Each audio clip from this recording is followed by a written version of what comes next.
The metrics for people to know that they are doing well, generally they use is, my boss spends time with me. My boss is giving me pat on the back on a regular basis.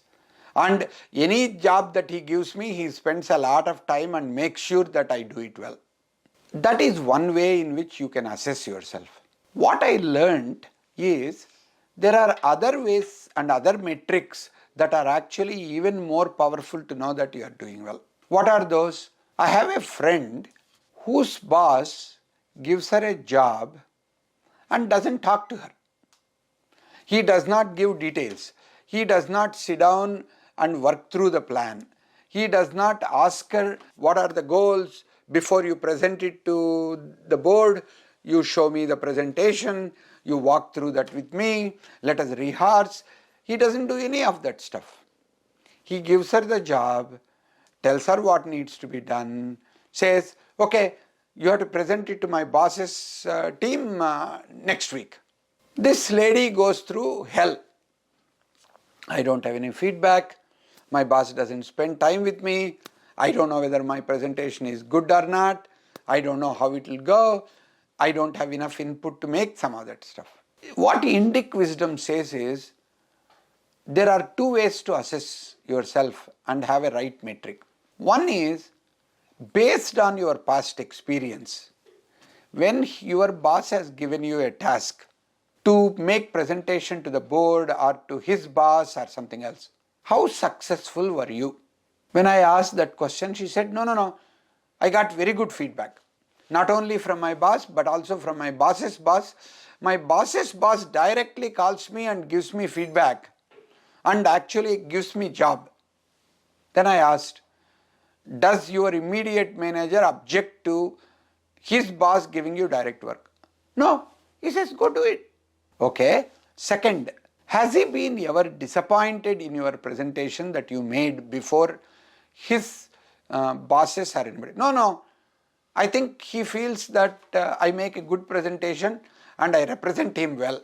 Third, does he spend more time with other people?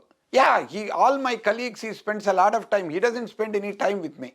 Maybe there is a different way in which you can understand your boss's behavior, and then you will actually understand why he doesn't spend time. He has more confidence in you. He has seen your performance and has been extremely happy with your performance. He trusts you and feels that you actually represent him much better without any of he interfering and hand-holding and micromanaging you.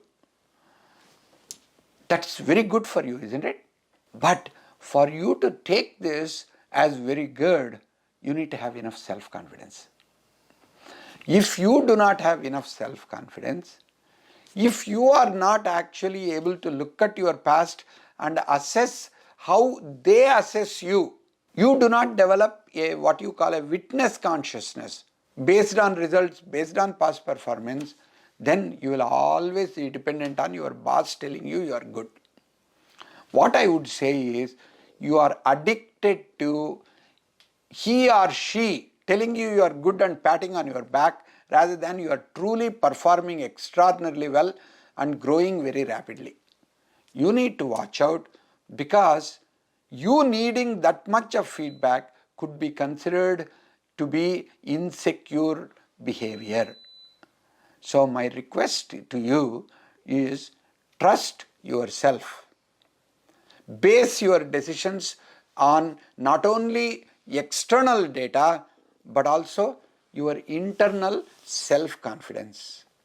Third, look at things objectively, what is outside, and not only that, look at yourself objectively so that you can be a witness and you can make a judgment about you and you can coach yourself.